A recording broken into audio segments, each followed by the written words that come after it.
Finally. Yo, this movie review. Greetings and welcome for those who just joined us, who will join us. For those who don't know, this is Amuna. A lot of things on this channel. I want to talk about the movie review of the movie I almost didn't watch. This is like my fourth attempt trying to do this movie review. I don't know what's up. Empty who? So I saw the Antebellum trailer a couple of times, and I was like, I'm not sure I want to watch it. I'm not in the space right now. If the camera's too close, y'all just please forgive me. I don't even want to move this thing again. And I'm like, I'm not in the space right now. Anyway, I'm like, nah, I'm gonna watch it, right? So I look it up. Where do I see this thing streaming? I'm like, $20. You know what I'm saying? How much can I get for a preview? So, and then I go along a few days, and I'm like, you know what? Let me just watch the movie. Hashtag Lev Project. For those who don't know, the Lev Project has been going on for a couple of years now, where I give some feedback, and make it kind of a community conversation around this historic narrative of slavery and how it affects us in this day and time, right? So I've been doing this for years. So I'm like, I'll take it for the team. Anyway, into the review. I want to start off with what my first impression was with the picture. The picture of the character who's Victoria, who's played by Janelle Monáe, I believe her name is, and how she's shrouded in darkness, and then she has this butterfly over her mouth. And I'm like, okay, symbolism. They use a lot of butterflies in this symbolism, but it's over her mouth, which is also interesting. So that was just the first thing that jumped out to me. As I began to watch the movie, it opened up like most movies that are dealing with slavery. It deals with the field. It deals with the camera is kind of like meandering through the cotton field, through this plantation setting. What I appreciated, I don't know why, I guess because at first they said it was a horror movie, and I'm like, I'm not really into horror. What I appreciated was that there wasn't a lot of dialogue. I don't know, that was weird. At the end, I was like, there wasn't a lot of dialogue, so you were forced to pay attention to the signs of the pictures of what they were trying to sell to you. So I appreciated that. In the beginning, we have this conversation with the slave master and the enslaved, where clearly she had tried to run away. Again, I said spoiler alert because I want to kind of go a little deeper. She had attempted to run away, and he's branding her. So that was the first thing that jumped out to me, this branding. And we see that today, branding, and they call it marketing, right? Branding, you have to brand your business, you have to brand your persona, you have to brand. And in those times, it was a physical branding, and meaning you belong to this thing. That there's a danger. For those who don't know, when I talk about things, I'm not just talking about movies for entertainment. I'm talking about for our life. So this is Solonomics, so y'all stick with me. There's a danger to even when you're trying to market yourself to people, and I spoke about this the other day, that you brand yourself and you typecast yourself, and you're not able to move from that space because this is what you're known for. Therefore, in the minds of the people, you become this two-dimensional character that is only beneficial to me when you're doing what I want you to do. This is something we have to be careful for. The picture of that gave you a physical illustration or historical illustration of what it meant. It meant that you're in this box. You are only meant for labor, talking about slavery and enslavement. I'm branding you, saying that you are property of this person and you can only do these things. And if you try to come outside of that box that I put you in, you're out of order. And essentially, the movie line follows that train of thought because the butterfly over her mouth represents, and he says it here, one of the characters gives a quote, "Mouthy darkies are a plague." Mouthy darkies. And greetings and welcome to those who just joined us, right? So this thought is that if you are talking out of turn, if you're saying things that I don't like, if you are, like I said before, not in this box, not what I marked you for, not what I appropriated you for, then I have to put you back in this box. And essentially, that's what this movie is doing, trying to put those who have come out of the box back into the box. Now, what is the box? We'll talk about that. I'm looking at my notes here. Oh, the conversation as to whether or not those in this field, the overseer or the slave master, is barking orders saying you're not allowed to talk to one another. These are all of the melanated people in the field. You're not allowed to converse. I've said it before on this platform and other platforms that commerce, a form of commerce, is communication. If you look up commerce in the dictionary, you will see communication. So therefore, when they talk about why black people's businesses are hurt, you're talking about someone else outside of you determining how you can speak to one another. If I see more than one or two gathered in a place, then that's a problem. So when you talk about how our commerce was broken, our communication was broken, our respect for one another, our word was broken, because under penalty of death, under penalty of being ostracized, under penalty of being stole, you were told not to trust the other individual, and if you did, that can mean your life. So we have to look deeper, and that was illustrated in the very beginning. Commerce was compromised, okay? Another individual, again, this is spoiler alert, tried to escape, and then you had son amongst, as you see in many of these narratives, that would rather death than to continue to live as a slave. Okay, that was also in there. And you have some people who will do anything not to be a slave. So they will sell out their community, or they will sell out their race, and their thought is that they don't want to slave physically, but ultimately the person who has set up this system is going to have you slave in some capacity. And this is what we see happening right now with Kanye West, pissing on the Grammy, saying that he's basically enslaved. He doesn't own the rights to his creation. Don't own the rights to the cotton gin, and you don't own the rights to, the air conditioner, and you don't own the rights to the internet. Whatever you create in the environment in which your labor is being extracted from you, you don't own the rights. What they call that in legal space is a work for hire. A work for hire is not somebody, no matter what you do, if I have a movie company, or if I have whatever it is, graphic arts, and I say I need you to come here and do this thing for me, if it's a work for hire, at the end of the day, the person who hired you owns the copyright, owns the product, owns the idea, even if they did not create it. Right? And this is what a lot of artists find themselves into, a lot of writers find themselves into. So you may see, and as Kanye is sharing on his Twitter rant, and people are like he's crazy, look at what he's talking about. It's the same thing, Marvin Gaye was singing about, Al Green, it's the same thing Prince is talking about, Michael Jackson is talking about. All of this stuff is that there is a mindset that someone else is going to sweat, and another person who's exploiting them is going to reap the benefits of their labor, of their sweat, of their toil. And ultimately, it creates an unjust system, something that is imbalanced. Another interesting thing, when they got a batch of new enslaved peoples who they have to kind of break, what they called it during that time is seasoning, who they have to season to become this slave, because you have to break a person to become a slave. They're running down all of what they ought not to do.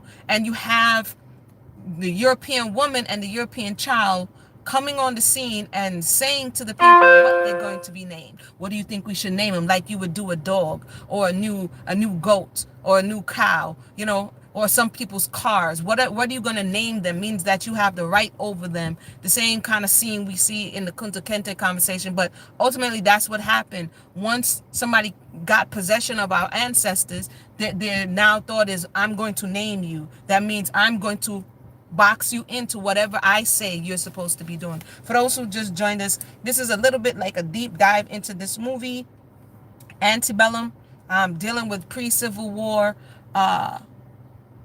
setting, right? Not pre-Civil War. They were actually in the midst of the Civil War, and this is the setting. Another thing that was noted is that, again, this whole, you're going to do it with a smile on your face. I'm going to oppress you. I'm going to exploit you. I'm going to extort you, and you're going to like it, right? And this creates this split in the minds of melanated people and other nationalities as well, that you have to be this one person. I think W.E. Du Bois speaks about it. And then you have to be this other person when you're amongst your people, right? So because they force you not to be who you are, because who you are makes the other party, the oppressor, it makes them, the colonizers, it makes them uncomfortable. So because that makes them uncomfortable, the closer you are to the person who's oppressing you, is the more accolades you get, it's the more rewards you get. This is the stuff that I'm getting from the movie. It's not just from the movie, just my experience with this whole slavery topic. Now, they were chanting blood and soil, and I took the opportunity to look it up. When they are in this Civil War war camp setting, they start chanting blood and soil, and you look it up quickly, and it's a slogan from the Nazi Party. We'll have to talk about that at another time. But they were chanting it so much, I was like, the producers wanted us to take note on this. And also the thought of the right to claim inheritance. Hey, what's going on? Hey, what's CT? What's going on? The right to claim the inheritance of a land that ultimately wasn't their land to begin with. So when I'm watching this movie, I'm like, okay, everything seems normal, and then it switches to present day, right? So everything seems normal for a slavery movie, and then the switches to present day. But these thoughts of rightful inheritance, what belongs, these thoughts are what is driving a lot of the behavior, a lot of the mentality, a lot of the issues that we're seeing today. So the movie actually opened up with a quote that said, what did the quote say? The quote said, "The past is never dead." Right? There's another part of the quote, but I missed that part. But the past is never dead. Something like it's now, or something to that effect. And so I'm like, that's interesting. That was the opening quote on the movie, meaning for me, what has happened, or the seeds that were planted, are what we're experiencing. So concerning the Civil War, you have a whole sector of people who, even in this political climate, when you heard "Make America Great Again," you have one side who are like, yeah, and they're saying it for one reason, and you have the other side who's questioning, like, "Make it great again, when was it great?" And I actually saw one of the talk show hosts go around and try to find out, asking random people, when was America great?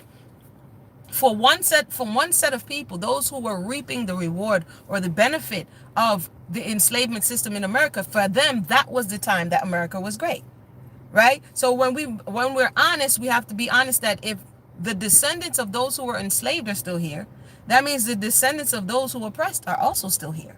And for very different reasons, they want to see things to a certain degree return back to what they were. And this is kind of the theme that runs through the movie. A few other quotes was, "Our ancestors haunt our dreams to see themselves forward, and the unresolved past can certainly wreak havoc on the present." These are the themes that I think are very relevant. Let me see here.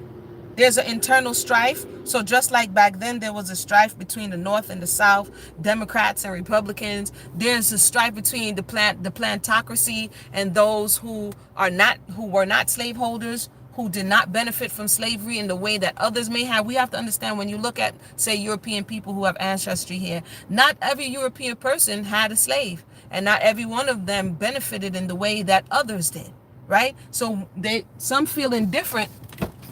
What's up? I just couldn't. No, I'm on this thing. Some feel indifferent that people keep talking about reparations and what you owe me, and they're like, well, we weren't invited to that party, right? So that's also something that I think was illustrated here in this movie. Sapphires come up. Sapphires and the angry black woman. All right. So if you don't know about the research I've done on the angry black woman, again, I pinned it to slavery. That's where it was coming from. That's where this narrative, and that's also where Sapphire's narrative is coming from. And the thought that the European men in this movie, as always, wanted to use, again, put the box, name the person, and then put them in the box, and then use their definition to interface. So because they say you're sapphires, and now they can use you and exploit your body for their sexual gratification, we also see that in the movie as well. So fast forward a little bit. Fast forward. We see the melanated man relegated to a lower estate because he's a direct threat to the patriarchy. He's a direct threat to the system because he's the strength. So in order to bind a strong man, In order to take down the house, you have to bind the strong man. And so when we see the attack on melanated men, it's because if they were in their full estate, then it would be difficult to do what the oppressor or the colonizer has done. So we see the direct attack a lot of times, and the melanated woman having to come out in front to kind of preserve to a certain degree the nation. Because if she didn't, in this movie we see the heroine as a melanated woman who has come out in front, and even you see the man coming to her like, yo, when are we going to escape, when are we going to leave? And a lot of people will be like, well, that's off, that's backwards. He's the one who's supposed to be leading the charge. Why is he looking to see what she's going to do? And the reality is she because she was destroyed, but she had a bit of agency, especially in this movie, because the slave master allowed her to be his bed warmer, right? So she had this close proximity to him that she can navigate around him and, plan this escape.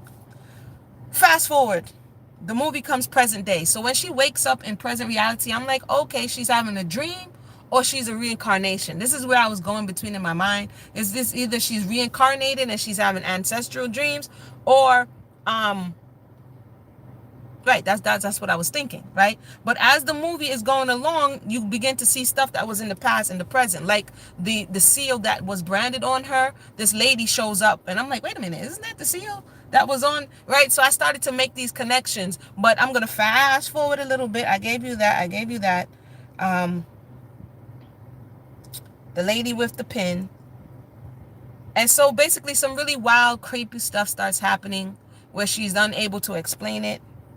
And the past and the present begin to merge in this movie. So the tipping point, I think, is when I said spoiler alert, right? So I'm just talking the whole thing.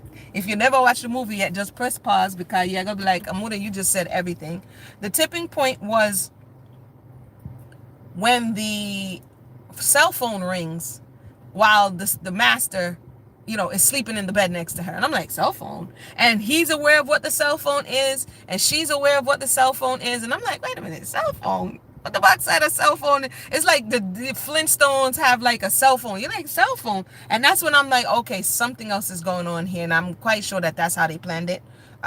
Ultimately, you get to see that this is not past. This is present with people reenacting the past.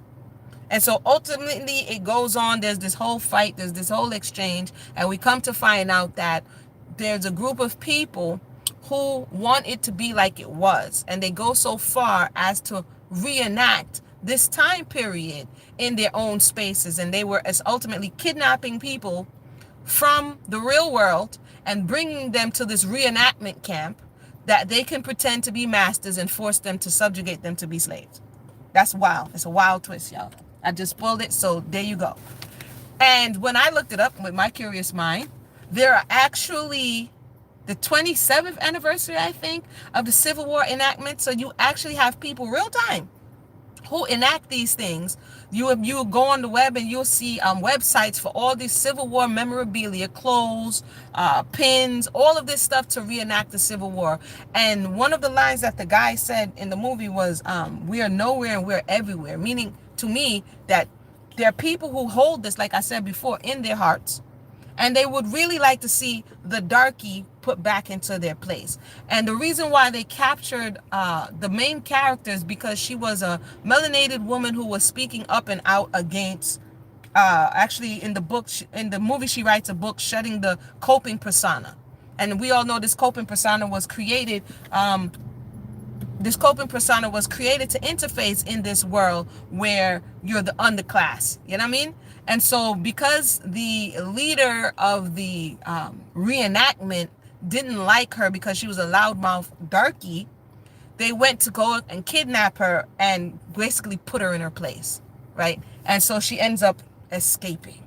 Overall, I think it was a good movie for what it was worth, because it illustrated some feelings that are still present in today's time. May not be everybody, but there are definitely plenty of people who have these feelings. When I was doing some research before, I came to find out a lot of those statues that we see and that we saw people pulling down, there was an organization called the Daughters of the Confederacy. Y'all can look that up, the Daughters of the Confederacy. And they were an organization that after the Civil War, there was a lot of people upset and indifferent that the South lost. Because the South didn't just lose, they lost a lot, right? So then they had these Daughters of the Confederacy who went about as an organization keeping the history of the Civil War or antebellum time and raising funds to put up these statues that we saw all over the place. So when you're wondering like who put up Robert E. Lee and who put up this person, who put up that one, these organizations, namely this one, made it their mission to educate and to keep alive what was happening during that era. All in all, Lev Project, I'm glad I watched it. I think I'm gonna watch it over again. She speaks about the angry black woman in the movie, which I was like, there it goes. And she said in the movie that it was a threat to the patriarchy. You're welcome, sis. Thank you. Thank you. That it was a threat to the patriarchy, this angry black woman, like I said, because I shared it on this channel before. We read about Suki.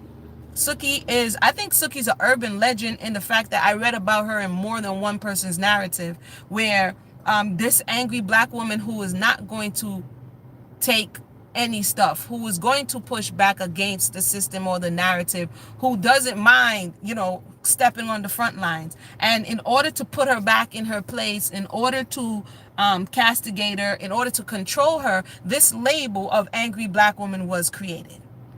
Because that is how the slave master, the establishment was viewing her. And so when now she tries to go into places like the corporate world, when she tries to go into work, she's not allowed to speak up. Because usually when you're angry, the thought is that you're going to speak up and out. And you're going to call out, you're going to shine a light on all things that are wrong with the system. And so if I call you angry, if I label this emotion as something that is negative to deter you from acting in this way, then I could continue with whatever it is that I'm doing. It's not just a technique it's a power play, essentially.